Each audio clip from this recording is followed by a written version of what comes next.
Hey friends, and welcome to another installment of what might become a series on this channel that I'm going to call me taking tests that I have no reason to be taking. And today we're going to be attempting the LSAT. For those of you who might not be familiar with it, the LSAT stands for Law School Admissions Test, and it's administered to undergraduate students who are applying to law schools within the US, along with a few schools in Canada and Australia. According to the Wikipedia page, it's designed to assess reading comprehension and logical and verbal reasoning proficiency, so it's not really about the laws, which is beneficial to me as I have absolutely no qualifications to be taking this test. For those of you who don't really know me, my name is Jasmine. I'm a first-year student at UCLA, and currently I study communications and linguistics, which are not really considered pre-law majors. I have not studied for this, I am not prepared, but my one saving grace is that I go to the same school that Elle Woods went to, and this school also played the part of Harvard Law in the Legally Blonde movie, so intelligence by association, hopefully. Anyways, the test has 5 multiple choice sections that are 35 minutes each, and it also has a writing section, but it's not scored, and even if it was, I wouldn't have any way to score it anyways, so we're skipping the writing section. I learned my lesson from my previous SAT video. I'm not printing everything out because that cost me $6 in printer fees and the printer broke in the middle. So we're going to go on the Law School Admissions Council official website where they have one official LSAT practice exam. I'm gonna open up the official prep test in my one note-taking app and we're gonna do it all on my iPad. Am I really gonna do this? Am I really gonna do this? Okay. This one feels worse than the SAT because I'm literally not prepared for this at all. Like, at least I knew I was good at the SAT when I was in high school, and so I had some chance of like not embarrassing myself in front of my 1,000 followers, but this one's gonna be bad probably. Come on, Elle Woods, I watched your movie like 17 times. Okay, enough chatter. I got my timer set for 35 minutes and let's do this. Okay, this isn't too bad. It's like logic puzzles. My mom used to make me do these all the time. Whenever we went on family trips, she would like ask me questions about physics and trains going past each other whenever we were waiting in line for anything. Trying to get that nerdy Asian family anecdote out of the way, I guess, but I should probably focus on figuring out the 3rd digit of this product code. After filming everything, I did a bit more research, and it turns out this first section is called Analytical Reasoning or Logic Games. Also, just a heads up and kind of apology, I'm going to be talking really fast throughout this video because my brain was going a mile a minute trying to answer all the questions. Not gonna lie, I'm kind of impressed with my pacing because I read on the website that like you're not supposed to be able to finish all the questions. Like, it's designed so that most people can't finish all the questions. But at least on this first section, I finished everything and I've got like 5 minutes to spare, so time to recheck my work because I did kind of rush through some of them thinking I wasn't going to be able to finish on time if I didn't rush. Okay, time's up on the first section. Hopefully I didn't make too many mistakes on it. I think I gave it my best effort and at least I finished all of the questions, so it could have been a lot worse. I'm not really sure what's coming next. As we know, I've never prepared for the LSAT before, so I have no idea what the question topics are or what the format is, but we're gonna do our best and set another 35-minute timer for 25 more questions. So this is about like reading a little sentence and then determining what a logical conclusion to draw based on that sentence is, or like reading a sentence that has flawed reasoning and identify what the flawed reasoning is, I think is what's going on here. This is also something I'm like decent at because I used to TA for English and my whole job was just being like, this makes no logical sense, because freshmen in regular English are not always the greatest at writing or making logical arguments. So maybe this won't be so bad.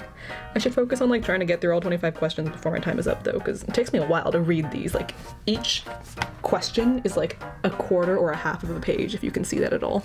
I don't think you can see that. I'll do another like B-roll clip thing. This is just straight up like philosophy work. A lot of this is kind of like linguistics, specifically semantics, because it's more philosophical, like this follows this, which follows this in some sort of logical sequence. So like, maybe I'm mildly qualified to take this test, although out of all the linguistic subfields, semantics, which is the most philosophical, makes the least sense to me, so maybe that's not a fantastic sign for my logical reasoning abilities. I don't know. Let's try to keep an open mind here, though. It's editing me again, and just an FYI, section 2 is the first of 2 sections called logical reasoning or arguments. I've got like 4 minutes left in this section, and like my brain genuinely feels like it's being wrung out like a sponge. When I was taking like 3 hours worth of SAT, it didn't even feel that bad. It felt kind of easy. I just like made a lot of dumb mistakes that I knew were coming because like the SAT is designed for dumb mistakes. But like this is genuinely so difficult. My brain is being stretched to its limits and I'm barely even like halfway through. Some of these are just so difficult. Like I don't know the answer. Okay, I'm like guessing basically. Like okay, like what the heck does it mean when a philosopher's conclusion follows logically if one of the following is assumed? Does it mean that this condition has to be true for the philosopher's conclusion to be true? Or does it mean that we can recognize this statement as true based on the philosopher's argument? Like I don't freaking know what this question means. And it's not even like, oh, all the choices are clearly wrong except this one, so obviously I should pick that one. Like I don't know. They could all be true. I don't know. Oh my god. Ugh. Okay. We're done with this section. That genuinely scared me. And we're going to move on to another 35-minute timer for the next section.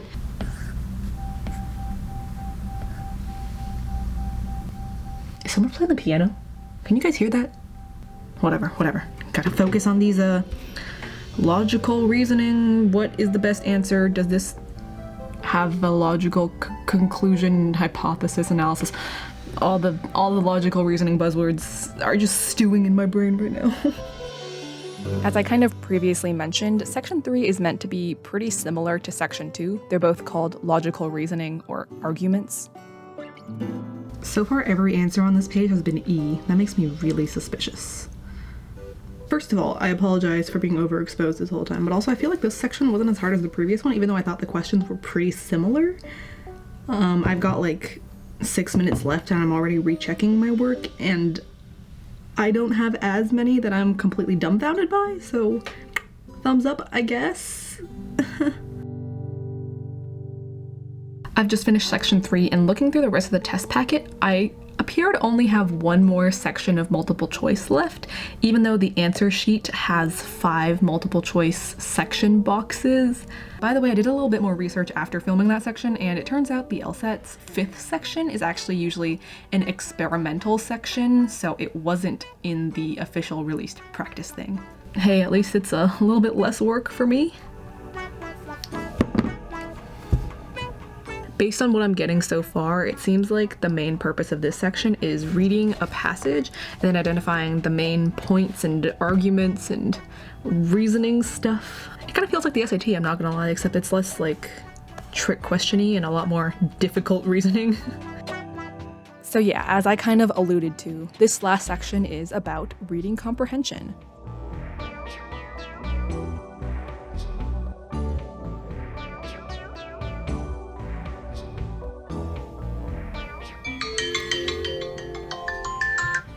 Okay, I guess I'm done.